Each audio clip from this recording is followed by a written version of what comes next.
Hey, what's up, guys? This is Brian from Whisper Status 74, and this is going to be a buyer's beware video for those of you purchasing your very first 4K displays, or if you're looking to upgrade from the display that you currently have. Now, where does the content come from if you're new to this channel, or where do these topics come from? Typically, they come from the comments, meaning that I am very active in the comments. I just caught up to the comments. I will respond to you if you ask me a question. If I do happen to miss it, please resubmit it. If you're new to the community and new to the channel, it is a community that focuses on tech, life in general, and how it pertains to everyday life. Now, all that said, what I've seen in the comments in the last few days that I've just caught up with are some of you looking for options and looking for displays at a certain price point. And I was going to do this video a few days ago and then had some more last night asking for certain sizes and certain models. And then there's prices that are out there, and then there's prices that are given back to me. Now, the reason for doing the video is some of you guys have taken chances or attempted to take chances on very unrealistic prices from certain online retailers, and this is kind of a buyer's beware. I can't list any of them. I'm not looking for a lawsuit from anybody, but I will tell you that what's out there is very, very dangerous. And the easiest way to tell is when you're online. Now, for all of us shopping as we start, we have a set budget typically that we typically pass or would like to pass. So you have all your detail, all of your research, all the specs, everything that you're looking for. It's typically size-based and budget-based. Once you do all that painstaking research, there are a few displays that are just out of your reach. And then there are displays that are way out of our reach, my reach, your reach. And you are very tempted to look at those in terms of pricing. And once in a while, you'll see one that's way out there, and it's priced at the same price as the one that you're looking at. And then there's this temptation, let me check it out, let me look at it. And this is not just in the US, this is all over the world. There's different retailers that are online only. Now, I'm not speaking of Craigslist here or eBay. I think they are a separate conversation. I've done videos on that if you want to look that up on the channel. I don't recommend buying high-end displays from used ones or displays from non-reputable authorized dealers. Now, you can get lucky. Those of you who sell your own displays obviously know you're selling a good product. I personally don't recommend them. The panel lottery is rampant as far as how these displays function on their own. They are big, sensitive, delicate pieces of electronics. They're basically huge computers that have large screens, and bent the wrong way, handled the wrong way. I'm fully of the opinion that a lot of the issues with the displays that we have are due to shipping them. They're very heavy, they're very fragile. Dropping them, shipping them can change everything and can ruin them. And now a lot of us think, hey, if we turn them on and they don't work, they're defective. A lot of the defects are not power on, power off. They're picture quality defects, and unfortunately those aren't always inherent to the technology. They're more from the delivery, from how they're handled, and this is what's important. Back to what we were saying about picking a retailer. Now, you have in your region all the usual suspects, the authorized dealers that you go through, your Amazons, your Best Buy, your PC Richards and Sons, your Newegg's, your B&H, your Crutchfield, a lot of them. And the reason why you can tell is that they typically stay within the same price, with give or take a few $100s. Sometimes Newegg or one of those will have a very low price. You'll have prices from Dell and places like that that typically will sell monitors or computers, and you'll see a drop in price. Now, those are well-known retailers, and though I don't typically buy from some of the really small ones or from non-display specific retailers, you can buy something from Dell, you can buy something from Newegg. I typically would buy PC parts from them, but if you trust them to buy a display, they are reputable companies. However, there are others that are online that will have a low ball price. When I was looking for the Z9D at 75 inches, that display was $9,000, and there were retailers selling them for $4,000, for $2,000.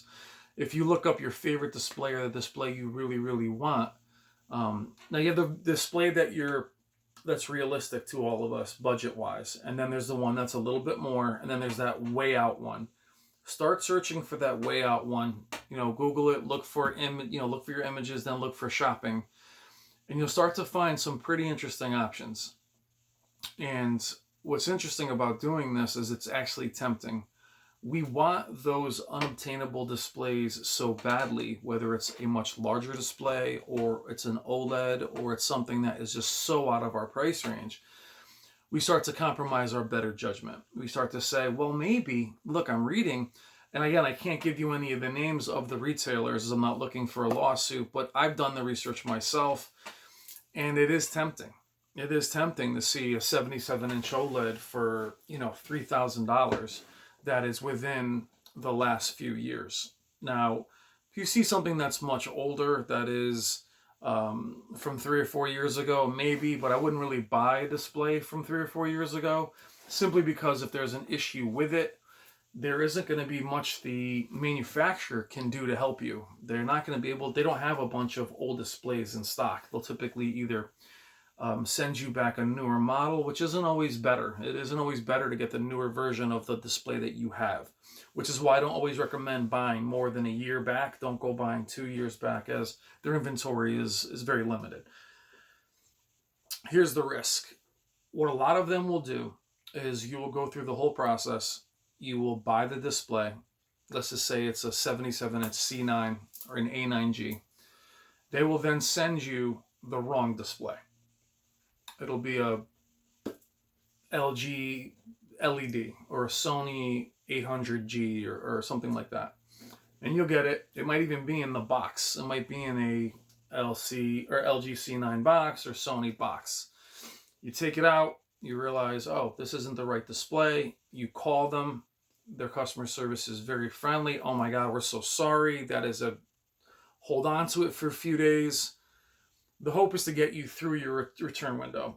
To say, oh, well, look, you had the display for 15 days. Our return window is only 15 days. We're really sorry about the mix-up. They call it the bait and switch, where they'll also maybe say, okay, well, we'll have somebody pick that one up. It could be 2 weeks. Then they'll send you the wrong one again. Or they'll have you say, I had the wrong address. Can you drive out to this warehouse in New Jersey or Long Island? Now you're driving all the way out there to get a display. There's nobody there. And even if you end up with the right display, there's no promise that they're actually brand new, that they're not refurbished models. I don't know if they get these displays when these displays get sent back to the actual manufacturer, if the manufacturers then sell them to these other random places, but it can be an absolute nightmare, and there's nothing you can do about it. There are all kinds of Better Business Bureau reports on a lot of these retailers if you dig. So look up the price, look up the retailer. If it sounds too good to be true, then look up the retailer and then type in Better Business Bureau practices, or if there are any outstanding issues, and then you'll just see them flood in. They're not necessarily easy to find in terms of bad comments or bad experiences. Now, Amazon and all the other ones have bad reviews. A lot of companies will put their good reviews. That's all common in anything that we do. But this is not buying a couple $100 HDMI switcher or piece of electronics. This is, you'll see this with people buying very high-end cameras. There's plenty of videos on YouTube. Look up on YouTube the specific retailer that you're looking at, and you'll find horror stories from them as well. With Best Buy and the other companies, they're also licensed, meaning that the manufacturer recognizes them as a retailer. If you buy one from XYZ and you have an issue with it and you contact LG, Samsung, or Sony, or any of those brands, they have the right to tell you, I don't know where you got that from. You didn't get it from an authorized, purchaser. What I mean is, a lot of times when you're dealing with Sony or Samsung or any of the larger, or any of the companies for that matter, they want your receipt. They want the receipt of where you purchased it. Sometimes they might go by the model number, but But if they ask you for an invoice or a receipt, and that one is from an unauthorized retailer, they can simply just tell you, I'm sorry. I don't know if that thing is stolen. I don't know if it's dropped. I don't know where it's from. I don't know that retailer's not authorized. And they can just tell you sorry. Now, what's even more tempting is, and I've been here myself, is when you say, but that display is $10,000. It's so far beyond my reach. Even if it's got a couple dead pixels or something, I'll take it. I'll take it. Maybe, and you start to get into this acceptance of, I'll take this display even if it's not its best, right? So we think about professional athletes. Oh, well, this athlete at 80% is better than the next step down. It's similar. It is closer than you think as far as the highest end. The highest end with a glaring weakness is nowhere near as good as a mid display. That's how close a lot of them are. So if you say to yourself, well, look, I'll deal with for me, it was a 78-inch KS 9800 with a blue line that would go in and out. I was tempted to keep that display because it retailed for so high. I know I got it for really expensive as well, or purchased it for really expensive, but it retailed for so high, I began to feel lucky to have a defective version of the highest end display. I got caught up in that. I got caught up in the flagship.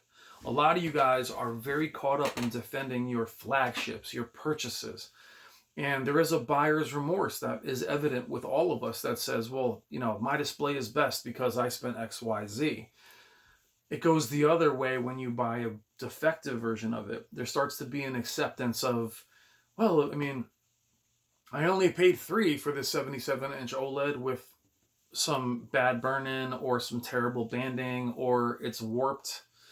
A lot of these displays, especially OLEDs, they bend, especially the larger ones. So you have to be very, very careful, and you have to really protect yourself.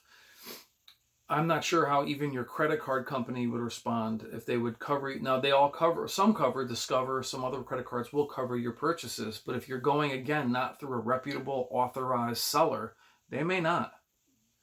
And that's where I want you guys to be careful. So when you ask me what prices are what we're looking at, and I'm saying, well, this TV costs $4,000 or $5,000. I've checked 5 or 6 different sources. And then you say, well, it costs $2,000 for an 80-something inch display. I would just say be very, very careful. I'm not sponsored. This channel is not sponsored. You can see where we're filming, how I film. I wouldn't buy a display from somebody that you're trusting. I can take advice from us in the community because we're all real people. I'm not sponsored to say, buy this, buy this, buy that. But I also wouldn't say, also buy from me. Oh, by the way, here's my 900E, or whatever. Now, you can trust each other and buy used displays from people. That's fine if you trust the person and you can actually see the display. But as far as taking the purchasing from a retailer that you do not know, cannot trust, have had no experience with, they're going to tell you, and as you read, and the reason why I said taking advice from those you don't know, myself included, they're going to tell you they're going to be perfect. The more I read about this one website that had one of the new A9Gs at 77 inches for cheap, was guaranteed, great reviews, no problems, customer service 99%. I can type all that stuff up. You can type as many reviews as you like. But could you imagine ordering a display that you're excited for? Then you end up getting the lowest tier, say it's Sony. I end up with a lower end Sony, knowing I just bought an OLED. Then they're telling you, wait a few weeks, we'll ship it out to you. You can be stuck with that display forever. And what do you really do? You're going to sue these people? There's not a lot you can actually do. So please be careful. I know this is a random video, but a lot of you are new to this. This community is full of great people. It's full of people that are extremely knowledgeable, that really, really know their stuff. They have many, many years in audio visual. We have professional people that are in the community of filmmaking that, are very into this. They do it for a living. I'm not a professional TV person caliber, just a regular person that just has experience in this. And a lot of it is in the mistakes that I've made. But that said, a lot of you guys are new to it and you're just looking for some advice and you're looking for some relatable advice. And that's all this channel really is relatable advice. Not just cast you away and say, oh, yeah, go buy it. I am interested. I am concerned if you get a defective display.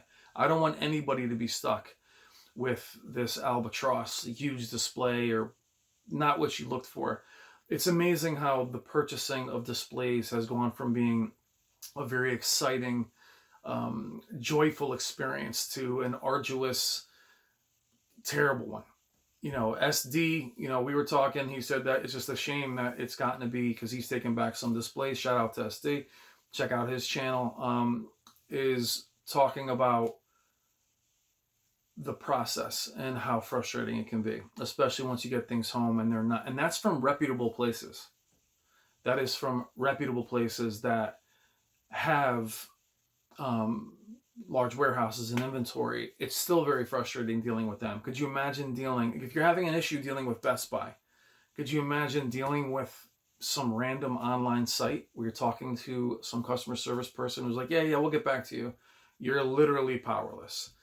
So check your prices, cross-check them, try and find things that are within reason, and then go from there. And then come back to this video and put it out there and say, hey guys, what do you think about this specific site? What do you think about that? I brought up SD before. It's not SD. If you jump on this comment, put your channel out there. He has a Sony A9G that he loves. Has some great information on that. Check out his channel. I don't know, I have the name of his channel on me right now. So hopefully he pops in the comments and you can check him out. Be careful. And also, he can give you some buyer's advice as well, as he's been through it. A lot of us have been through returning displays and buying them, and it's hard with the online, even great retailers. But just do not take a chance. Do not get caught up in that price, guys. Do not get tempted by the display that is out of your budget by the price of a Shady a retailer. Even the ones on Amazon that aren't from Amazon directly, I tend not to take a chance on, unless they're covered A to Z by Amazon. So please be careful. You will get stuck with it. There will be nothing you can do about it. And even at that lowest price, it's still very expensive. So please be careful. I'm Brian from Whisper Status 74. Thank you so very much. I am here with any questions or comments, and I'll talk to you soon. Take care.